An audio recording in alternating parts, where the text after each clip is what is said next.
নবী সাল্লাল্লাহু আলাইহি ওয়াসাল্লামের সেই আদর্শ তার পরবর্তীতে বাস্তবায়ন করেছেন আবু বকরের মতো সাহাবী রাদিয়াল্লাহু আনহু, উমর ইবনে খাত্তাবের মতো সাহাবী, উসমান বিন আফফানের মতো সাহাবী, আলী ইবনে আবি তালেবের মতো সাহাবী। এরপরেও উমাইয়াদের 93 ইয়ার্স, আব্বাসীয়দের প্রায় 500 বছর, উসমানীয় খেলাফত, ফাতেমি খেলাফত, কর্ডোবা ইসলামী খেলাফত, আপনার মামলুকদের শাসন, মুঘলদের শাসন, আফগানদের শাসন হতে হতে হতে হতে এই 1917 সাল পর্যন্ত সারা বিশ্বে এগুলোই চলেছে আলহামদুলিল্লাহ। লাস্ট 100 বছরে মাশাআল্লাহ আমরা আমাদের ট্র্যাক হারিয়ে ফেলেছি। কি করলাম? আমরা ঈমান থেকে সরে আসলাম, তাকওয়া থেকে সরে আসলাম, হারাম খাওয়া শুরু করলাম, জেনা করা শুরু করলাম, দ্বীনি ইলম অর্জনের চেষ্টা করলাম না, পর্দার বিধান কায়েম করলাম না, দাওয়াতের মেহনত করলাম না, ইসলাম প্রতিষ্ঠার কোনো জাজবা রাখলাম না, ইত্যাদি করতে করতে আমাদের উপরে তারা চেপে বসে গেল। আজকে এখন পর্যন্ত এই অবস্থাতেই আছে। এখন আমরা কি চাই এই অবস্থাতেই কিয়ামত হোক, নাকি আগামী ইসলামের যে বিজয়গুলো আসবে সেখানে আমরাও কিছু ভূমিকা রাখি? যদি ভূমিকা রাখতে চাই যার যার জায়গা থেকে, এই কয়টা কাজ আমরা একটু করার চেষ্টা করি। আল্লাহ পাক তৌফিক দান করুন। 1, পুরো কোরআনটা পড়বো ইনশাআল্লাহ। 2, হাদিসের কিতাবগুলো মোতাআলা করবো ইনশাআল্লাহ। 3, আমরা যা জানবো ইমিডিয়েট আমল করার চেষ্টা করবো ইনশাআল্লাহ। এই জামানার আবু বকর ওমর হতে হবে আমাদেরকে।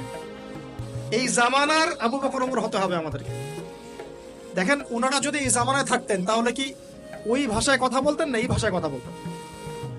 তো এই জামানার আবু বকর ওমররা হবে স্মার্ট, বিচক্ষণ, মুত্তাকি, পরহেজগার, দ্বীনি ইলম অর্জন করবে, তারা দ্বীনের জন্য ডেডিকেটেড থাকবে। আল্লাহ পাক আমাদের সবাইকে কবুল করুন, আমিন। প্রয়োজন 4 নাম্বার, আমাদের আদর্শ পরিবার, পারিবারিক মূল্যবোধে কোনো ছাড় দিব না ইনশাআল্লাহ। 5 নাম্বার, আমাদের সন্তান, এই যে ছোট ছোট বাচ্চারা যারা আছে, বাচ্চাদেরকে ডিনামাইট করে গড়ে তুলবেন ইনশাআল্লাহ তাআলা। বাচ্চাদেরকে একবারে ডিনামাইট, মানে জেনারেল নলেজ, ইসলামিক নলেজ, প্রত্যেকটা ডিপার্টমেন্ট যেন ওদের স্ট্রং থাকে ইনশাআল্লাহ। এবং ছোটবেলা থেকে ওদেরকে নামাজ, ইসলামিক নীতি, নৈতিকতা, মূল্যবোধ দিয়ে বড় করবেন ইনশাআল্লাহ। আল্লাহ তৌফিক দান করুন। আরো প্রয়োজন হচ্ছে হালাল খাওয়া। আলহামদুলিল্লাহ, এটাতে আমরা চেষ্টা করছি, আল্লাহ পাক বরকত দান করুন। আর কি দরকার হবে? উম্মার ঐক্যের চেষ্টা করা।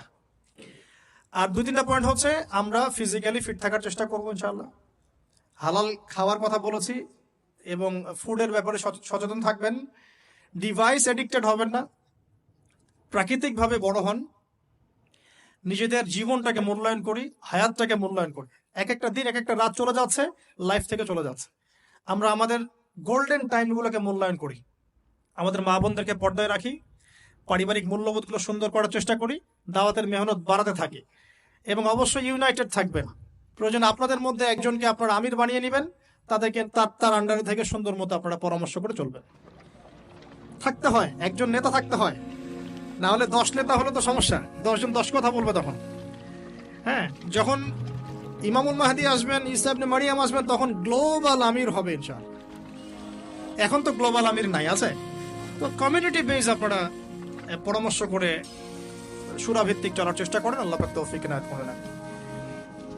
সবশেষ কথা হচ্ছে এই, যদি আমরা এভাবে আমাদের জীবনটা কাটাতে পারি ইনশাআল্লাহ, সূরাতুল বাকারার এই 207 নম্বর আয়াতের উপর আমল হয়ে যাবে ইনশাআল্লাহ।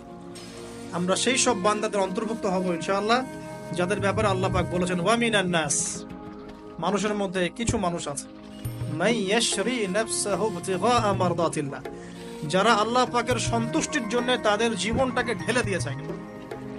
যারা আল্লাহ পাকের জন্য, আল্লাহর সন্তুষ্টির জন্য তার জীবনটা, নফসটাকে ঢেলে দিয়েছেন ইনশাআল্লাহ। আল্লাহু রাউফুম বিল ইবাদ, এই মানুষগুলোর জন্য আল্লাহ পাক হবেন প্রচন্ড রকম কোমল, নরম, সফট। আল্লাহ পাক আমাদের সবাইকে সেই সব বান্দাদের অন্তর্ভুক্ত হওয়ার তৌফিক দান করুন, সকলেই বলে আমিন। আজকের মতো এই পর্যন্ত থাকলো। আকুলু কওলি হাযা আস্তাগফিরুল্লাহ লি ওয়া লাকুম ওয়া লিসাইরিল মুসলিমিন। বারাকাল্লাহু লানা ওয়া লাকুম বিল আয়াতিল হাকীম। ইন্নাহু তাআলা জাওয়াদুন কারীম ওয়া রাউফুর রহিম।